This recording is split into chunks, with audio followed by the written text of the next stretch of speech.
It was simple. They blew the call. Man, I hope no other team has to lose a game the way we lost that one today, though. I mean, you got a chance to go to a Super Bowl. Another season, another opportunity.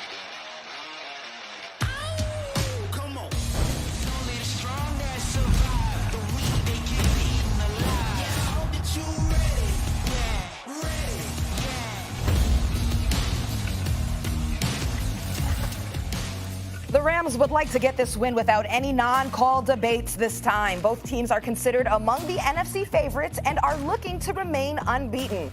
We now welcome back former Saints linebacker Jonathan Vilma. Thanks for coming back. Stephen A., what do you need to see from the Saints-Rams game? Well, I need to see two things from the New Orleans Saints, Jonathan. Number one, I need them to shut up about last year. It's over. There's nothing you can do about it. It's the sport of football. I need to be careful because there's very few people that I admire more than Drew Brees. I got a lot of love for that brother. You understand? I'm really talking about Sean Payton, even though he didn't say much yet this week about it. But the way he made an absolute spectacle of himself in the aftermath of all of that, dragging on for months at a time and, going at the league office and all of this other stuff. Mistakes happen. That's number one. Number two, why did it come down to that? You were on your home turf in the Super Bowl. What the hell did you do needing to come back in the waning minutes on your home turf with a Super Bowl berth on the line? Maybe if you had handled your business and had to lead instead of operating from a deficit, the pass interference that never was by Roby Coleman wouldn't have mattered that much. And why do I bring that up now? Because we just saw Monday night. I recall the Houston Texans going up 27-21. I recall Deshaun Watson, connecting first with Michael Thomas. Then after that, 37 yards with Kenny Stills, who just got there, by the way, from Houston for a touchdown to take a lead. And once again, you need the 40-year-old Drew Brees to come to the rescue. All this damn talent. Michael Thomas got a $20 million a year, okay? Take Alvin Kamara, we know what he could do, all right? You got Jared Cook up in there. You got Ted Ginn. You got Sean Payton, who's supposed to be boy genius, as a head coach on the offensive side of the ball. And somehow, some way, here we come, needing the heroics of Drew Brees at the last minute yet again. Can I get some defense, New Orleans?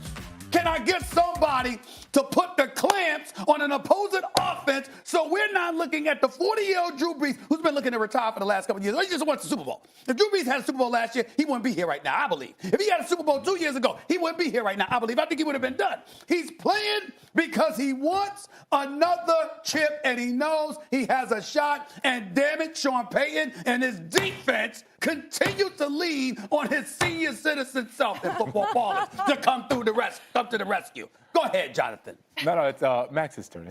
Go ahead, Max. I'm sorry. I'm going to enjoy this. I'm just saying. I mean, come on. He's 40 years old. We good with the delay? Yeah. Hey, Go ahead, Max. Look, I totally agree with you about Sean Payton, especially since it was a terrible missed call. Everyone knows it. But how come Sean Payton, no one ever brings up the missed call on the other end of the field that benefited the Saints? Like, what do they talk? Yes, this was even a higher leverage moment. That was also a bad missed call and a very high leverage moment. Just shut up about it already. I totally agree with you about that. What I am looking for in this game is Todd Gurley. Before Saquon Barkley, took the world by storm. You look at the upper echelon running backs in football.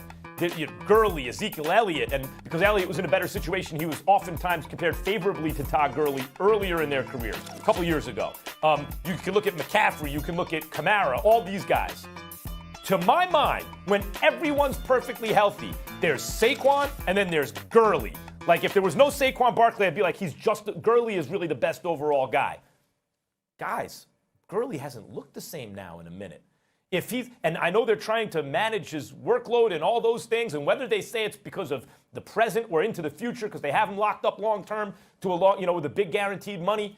If Gurley is not that same elite dynamic back who can be your bell cow and also catch passes out of the backfield, do all the things that he's done just about as well as you can do them, then this offense is not quite the same. Like, let's not forget Aaron Donald, everybody on the defense, I get it, but early last season, we were like, the Rams are a little different than everyone else. It was that unbelievable dynamic offense. Gurley is a huge part of that. That's what I'm looking for. Are the Rams still the Rams? I want to see if Todd Gurley's still Todd Gurley. Okay. I agree with you, Mac. In the NFL right now, so it is no wonder that you can rely on him because the defense may or may not show up, because that's frankly discrediting Deshaun Watson and how good he's been as a quarterback when he's healthy. Now, going to this game, Saints versus Rams, the biggest thing that we need to worry about are not the quarterbacks, not Todd Gurley, is who is going to replace Ndamukong Suh on that defensive line for the Rams, because he's the reason that the Saints couldn't run the ball last year in the NFC Championship game. He's the reason that Aaron Donald was able to get off and create havoc and get 2.5 tackles for loss and sacks, etc. He's the reason that Aaron Donald would see one-on-one coverage, because if you had 2 linemen on Aaron Donald, it left 1 on Ndamukong Suh, and that's a mismatch. I don't know who that guy is going to be up front for the Rams. And if that guy isn't there, you have Alvin Kamara that's going to get his yards that he didn't get last year. Then you have Michael Thomas, who's going to figure out a way to get open against Aqib Talib in the play-action pass. If that happens, you're looking at a Saints victory, and it's not even going to be close, to be quite honest with you. It's not going to be close. All right, let me address, Jonathan, what you just pointed out. First of all, I'm not letting you get away with those slick comments you just dropped in there. You ain't getting away with that not on this show. Listen, don't try to interpret my words as being disrespectful to Drew Brees. Drew Brees is a bad brother. I love Drew Brees, one of the elite quarterbacks this game has ever seen. I'm not saying anything negative about Drew Brees. What I'm saying is, damn, he's 40. That's football, for crying out. Can somebody else step up and relieve this brother? Why is he always having to come to the rescue for the Saints in games that count down the wire? How come y'all can't stop anybody? That's what I'm talking about, Jonathan. So, and you know that's what I'm talking about. Is Deshaun Watson not one of the best young quarterbacks? Brother. He's a bad brother. Is DeAndre Hopkins not one of the best wide receivers in the game? Yes, he is. Okay. Yes, he is. All right. And by the way, even with Lamar Miller down, what they got from Duke Johnson and other candidates, running back spot is impressive. I get it. Or was it just that they were playing the Saints, who religiously have problems year after year after year defensively? And you know what I'm talking about here. I'm not talking about when you were there winning a Super Bowl in 2009. I'm talking about since. It's been a decade, damn it. This defense repeatedly, don't get me wrong, I'm not saying that they haven't had good defenses. I'm saying, damn, every time a game counts, don't you find it, Jonathan, Max, don't y'all find it a tad bit odd that every time there's a big game that comes with New Orleans, somehow, some way, Drew Brees has to drive you down the field in a deficit because the defense couldn't hold. That's my point. Could you do something well, except that to take the pressure off the 40-year-old dude? One of the things that distinguished the Saints for me last season from some of the other high-powered offenses like the Chiefs, for instance, was the Saints were good against the run. For a dynamic offense, I actually, the defense was good. Yeah. At least certainly against the run. I want to get back to Jonathan's point, though, about Ndamukong Suh. To me, that actually highlights the running backs again. Because on one side of the ball, there's Gurley and what I mentioned. On the other side of the ball, there's Kamara, who without Mark Ingram, it's like, wait, is he now a bell cow kind of back, right? When you talk about the best backs in the league, Saquon, Gurley when he's healthy, Le'Veon Bell when last seen, right, over the course of a season, Ezekiel Elliott, obviously. These guys, you give them the feed them, and they can carry your offense. Kamara without Mark Ingram, it's like, okay, let's see what they do with him. No, he kind of had the same workload. He's not really built that way physically. And so even on the other side of the ball, it's not like, well, not having Ndamukong Suh, now they're more susceptible to Kamara. You can chip him on the line, you can do some things. But I think it really actually highlights the running backs on both sides of the ball. Is Gurley still the dynamic back we've known in the last several years? Can Kamara handle kind of a heavier workload and really enter the discussion among the best backs in the game, like overall, including workload? I don't know. To me, that's what I'm looking for.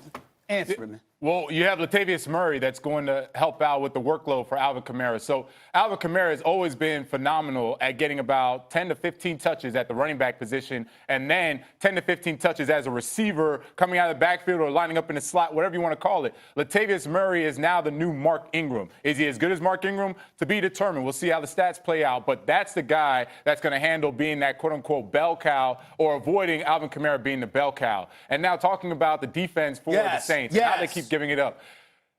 Steven. Yes. They're playing good teams. They're playing good quarterbacks. They're playing top-notch wide receivers. What do you expect from these games? I You're talking expect about, you to do whoa. that. We're I talking expect you to about NFC championship games. What did you expect the Rams to do? Lay down? You expected Goff to That just is say, not okay, what I'm that's not saying, going to bro. happen? You know of what? course they're going to fight. Of course they're going to play hard. This is funny. Ladies and gentlemen, No, ladies you're and talking gentlemen. about good teams. Ladies Every and time you gentlemen, said there okay. are good teams and they Yeah. have to come back. Right. Drew Brees has to help them out. That's right. You need your quarterback to help you out when you play against other really that's good not what teams. I'm saying. That's not what I'm saying. Period. Ladies and gentlemen, Jonathan Vilma and I go back to when this brother was with the Jets crying out loud. We've talked for many years. And there were times where I recall you telling me years ago, at some point in time, it's about the responsibility of that defense. We can't always put a quarterback in a position where he's got to come to the rescue. I'm not talking about doing your job. Don't bring up stuff from 10 years ago. You're not allowed to bring up those facts from before. I'm not bringing up stats. That's a good point. I'm only addressing the point of coming to the rescue. I'm not saying nobody has to do a job. Drew Brees is the quarterback. He got to do his job. I'm talking about coming to the rescue. Instead of having a lead, holding on to a lead that he gives you, Sheldon Rankin and these boys, Lattimore and these cats, you got cats, Karen Jordan, you got cats on the defensive side of the ball. Can Drew Brees have a lead and be comfortable with it? Can he sit on the bench with a lead and know that the defense gonna hold? It's going to happen. It's going to happen Sunday. So now you're basically asking the defense to step up and show up. How about that? And they will. How about that? And they will. They will. Because I got news for you. Yes. If you don't win, let me say this for the record, Jonathan Vilma. If the New Orleans Saints don't get to the Super Bowl, I promise you, it will not be Drew Brees' fault. He will do his job. And your defense gonna do yours. Period. Period. Did he get the ball down the field? Did he get the ball down the field in the playoffs when he needed to last year? Drew Brees was looking his age a little bit late in the season. Let's be honest he got about him down that. the field. That's where the pass interference didn't get called. On a bad throw, by And then the way. on Monday night, he needed 35 yards to put them in field goal range. What did he get? 35 yards on 3 receptions. Damn you, the defense, man. Show up, man.